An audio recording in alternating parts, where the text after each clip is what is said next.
Ladies and oh my god, I already messed up. Ladies and gentlemen, welcome to Lazy Reyes. Today's going to be actually a special episode. We're going to go ahead and rev up the game engine, but the one that's going to be revving up the game engine for Far Cry 5 would be... Would you like to introduce yourself? Daniel Monterosso speaking here. There we go, ladies and gentlemen. Longtime friend, listener of the show. Third thing. Okay, so Daniel, you're reviewing Far Cry 5, correct? Yes, I have. I've been reviewing it for the past 2 weeks. And what did you think of the game so far? So far, the game is actually pretty exciting. I haven't played Far Cry 4 as much as I would like to, but I first played Far Cry 3, and I think they took a lot of Far Cry 5 from 3 with a lot of its engine and the graphics. So far, the game through of it is amazing. That's pretty cool. Listeners of the show, actually, fun fact, Far Cry 3 is one of my top tier games. It's one of the best games of all time in my opinion. I really enjoy it. Even now, I still think about it. So that's actually really good to hear because Far Cry 3 is just amazing. Does the villain hold up as good as Vass does, or...? Well, it's not just one villain, there's actually 4, and they're all siblings. The main one they introduce at first, named Joseph Seed, he's actually the main protagonist that you have to encounter. Now, he's very, I wouldn't say like Voss, but he has like a very biblical sense to his mentality. Then you have his other 3 siblings, which are John Seed, Jacob Seed, and Faith Seed. It's kind of funny how all the males start with a J, and then you have the female with an F. Yeah, it's just random. And each of them has a unique personality that you're just like, wow, yeah, they're crazy. Yeah, I've heard some pretty crazy things. Like the one female, the sister, I heard that she uses the drugs that makes everyone look like zombies. Well, in the game, they got this drug, it's called Bliss. Around them is kind of like a green smoke around them. Yeah. And it makes them go crazy. And if you happen to like be around it, you'll start seeing crazy stuff. So like in that, again, going back to Far Cry 3, when that mission where you have to burn the crops and the whole camera gets weird, is it like that? Yeah, it's a lot like that, but you are actually seeing animals. Like the minute you're walking around and you happen to be in Faith's territory. Sorry, the animals get affected by the drugs too? Well, not really. Well, actually, yeah, honestly. The animals can get affected too, and they actually become a little bit more stronger. Oh, okay, but it's not like pot to where they're just chill sitting under a tree like, funny, man. I haven't found that yet. If I find it, I will let you know.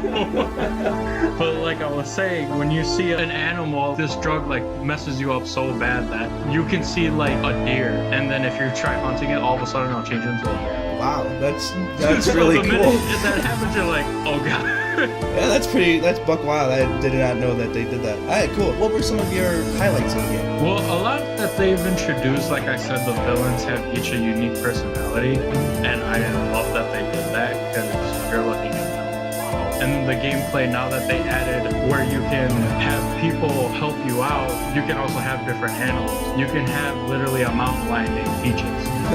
And a tame grizzly bear named Cheeseburger. I love that. Oh my god, that's great. Do any of the villains, like you said they all have their personality, do any of them specifically stick out to you? Well, the one that stuck out to me was named Jacob Seed. He has one of his own regions, and he's actually his personality is more dividing the people between the weak and the strong. Pretty much like a pack of wolves dividing the weaker, and you have the alpha males. Oh wow, that sounds pretty cool. Yeah, he stuck out to me the most because it was the way he talked about stuff. It was like, wow. There, in some scenarios, you do get captured by the siblings, and each of them have their own like scenario. Just a quick question here. I know you don't really pay attention to media and stuff like that. You didn't pay attention to much of the advertisement for Far Cry 5, did you? No, not really. I don't know if you've known, but as far as the advertisement has gone, Far Cry 5 has actually tried to be like political, everything going on right now and all that. Do you feel that political thing going on? Because some interviewers have actually said that it's taken them off track because they were expecting a more political side of the game. Did that for you affect the game at all?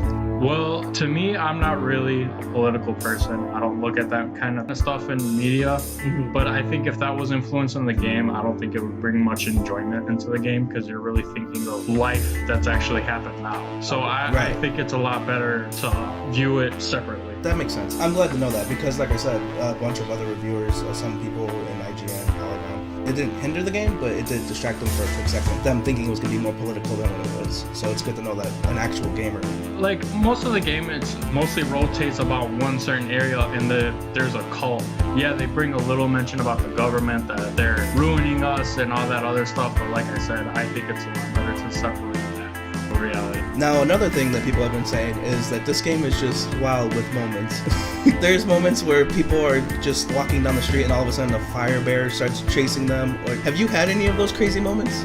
Well, those crazy moments I have not encountered, but I have encountered once that I'm walking through the mountains and all of a sudden from the sky I see a bear drop. I don't know if it's a glitch in the game, but I'm like, yeah.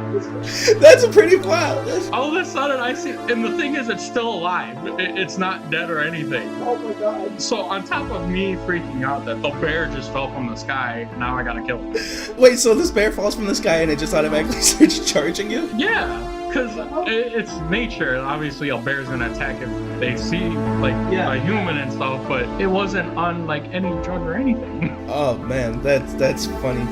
Now, were there any like negative things that you had to say about the game? There is a few. I can't remember if Far Cry 3 had air flight in it, or I haven't played enough of Far Cry 4 if they had air flight in it. But you start flying planes and helicopters and stuff. Like the helicopters is easy to get a handle of, but in planes it's so difficult because it's all one joystick. Oh, really? Other games where you had to use two joysticks, the right one was to like tilt your plane or up or stuff. This one, you gotta all do it with one joystick. And when you're having a dogfight in the air, it's a giant pain in the ass. But you get the vehicles fairly soon, don't you? Yeah, you actually, if the more missions you do, like story missions, side missions, whatever, that's how you unlock all your stuff. Like your vehicles, some are pretty crazy because you get literally like a truck driving truck with 50 caliber machine guns attached to the side. And you're literally, like the mission that you play to unlock it is that you have to drive it down the road and shoot through blockades. Yeah, that sounds fun.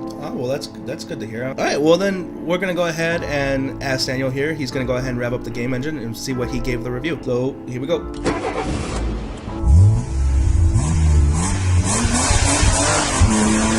Honestly, I give the game a good 80 on the funnel meter. I mean, that's awesome. An 80 is not that bad.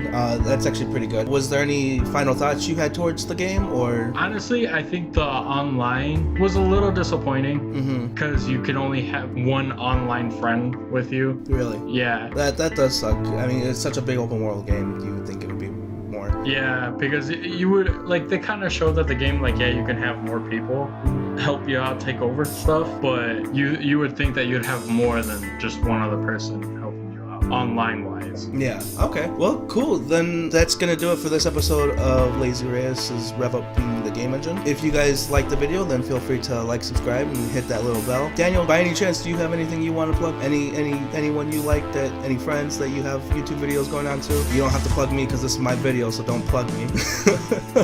He's looking at me like he thinks I want him to plug me, but I just plugged myself. Yeah, you tend to do that a lot. We already know. That don't make sense. All right. Well then, yeah, thank you guys for enjoying the video. If you want, feel free to, I already said that. This is Lazy Reyes, working hard so you don't have to. Bye.